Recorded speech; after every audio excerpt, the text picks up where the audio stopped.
আলাইকুম এভরিওয়ান, শুভরাত্রি। কেমন আছো তোমরা? আশা করি সবাই ভালো আছো, সুস্থ আছো।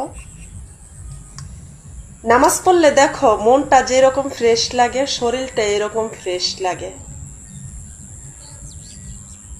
নামাজ ছাড়া কিছুই ভালো লাগে না। মানে সবসময় যারা নামাজ পড়ে তাদের কিছুই ভালো লাগে না নামাজ ছাড়া। শত ব্যস্ততার মাঝখানেও তারা নামাজের জন্য সময় বার করে, করতে হবে। এই দুনিয়ার চিন্তা ভাবনা করলে হবে না। আমরা যে যেরকমটাই করি না কেন, পরকালের জন্য কিছু একটা করতে হবে। আমার তো মনে হয় তুই তো মুসলমানই নে, মুসলমানের নাম মাঙ্গায় খাস। তুই কোন ধর্মের এটা ক? কোনো মুসলমান নারী এইভাবে সোশ্যাল মিডিয়ার সামনে আইসিয়া তুই তো নামাজ নিয়ে ব্যবসা করতে আসস। হ্যাঁ, নামাজ নিয়ে ব্যবসা করতে আসস। তোর পোশাক আদির অবস্থা দেখ। ওই অবস্থায় আইয়া তুই নামাজের কথা কও, তারে পেলে না তো জিব্রেড আইনা সিরিয়াল আইলাম। নামাজ নিয়ে মজা করস, বেয়াদব কোয়ানকার।